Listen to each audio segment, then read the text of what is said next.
Whatever it is that's led you, your own curiosity, your own journey has always somehow been collaborating people and good vibes. That's as simple as I can say it, good vibes. What do you think drives that for you? You know, because when we did talk in episode 1, you know, we talked a little bit about your trajectory as a kid and growing up, and your mum and dad fostered a lot of kids, and you lived in a really kind of, what I sort of painted a picture in my mind, quite a bohemian but working class sort of solid environment, but free environment, which again, in this podcast, having spoken to a lot of people about childhood, like, it seems to me that freedom, that sense of security and love tends to nurture an imagination or a confidence to at least go wherever it is you think you can go, as opposed to just staying here in the safe space with the people doing what we need to do.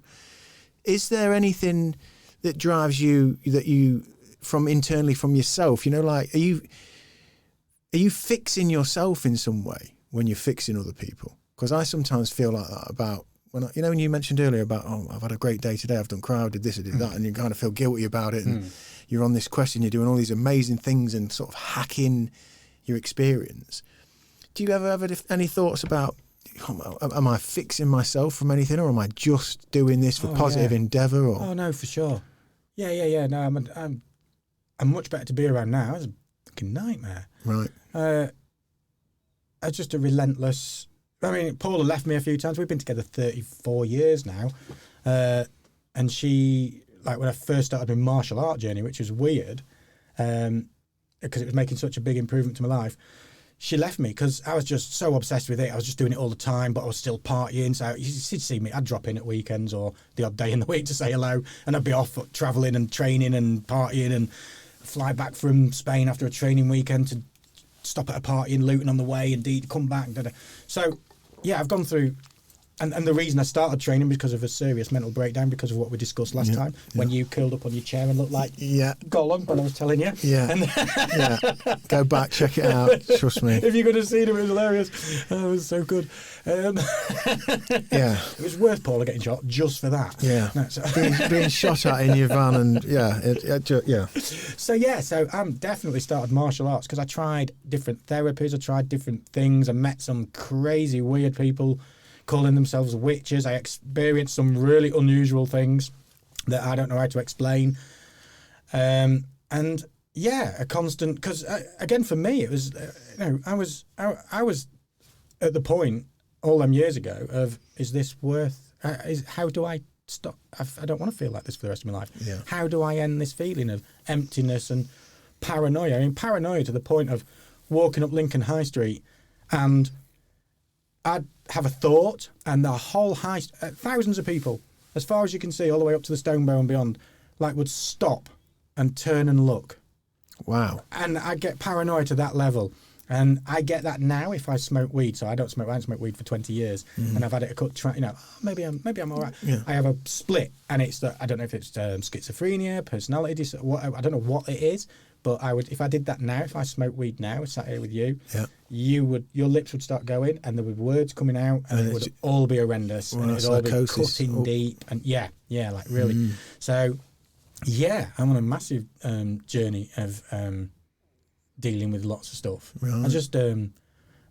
I think I deal with it quite well. Yeah. And people think, he ain't got any issues, or apart from the obvious weirdo.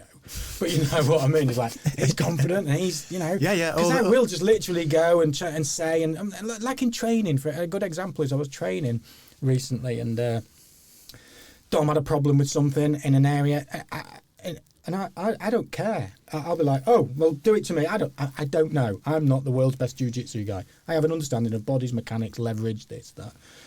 And so we'll do a thing, and then it's like, oh, and once I feel it and I can feel the positions, I'll find an answer for that problem.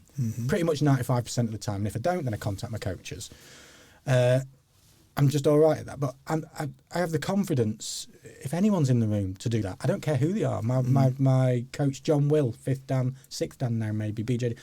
I'm like, what if we do? Could we do? I'm curious enough to and not self. I don't know. I'm just not. Well, that balance that you face, because again, we keep referring to the first episode, but people should go and listen to it because it's really, really interesting, and we do document a lot of what we're talking about now. Like your journey, when we talked about you being a traveller and starting parties, you were a kind of strange amalgamation of traveller because you're a punk, but you're a travelling community like gypsies are travelling communities, and you've got a whole ethos that's kind of, I would imagine, very different to gypsies per se, or ravers per se, or that genre of music, or this genre of traveller. You kind of amalgamated things and confused people. You know, punk rockers are extremely expressive, style, hair, music, taste.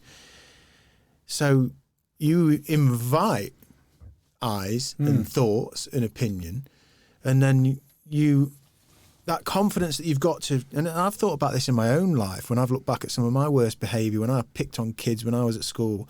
I got picked on and I picked on.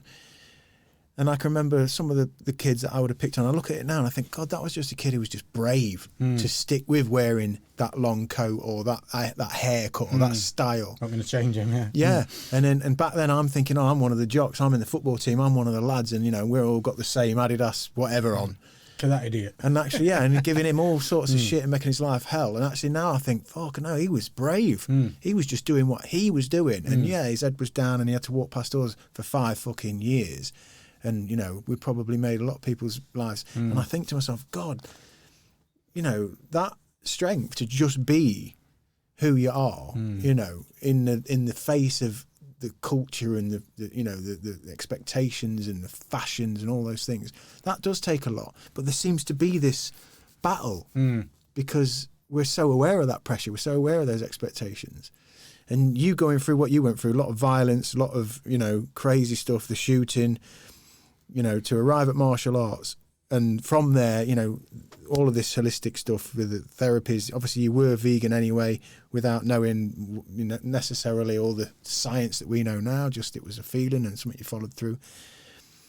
At your place in life now, although you don't look it, you're what 50? 52. 52. So you're now probably living in a stage of your life. I thought he was going to say successful. You don't look it, but it's successful. You look wonderful. You look really good. You do look really good. Your skin's buoyant. I mean, it makes total sense. We've just listened for however long to fucking sauna, CBD, cryo, floating, you know.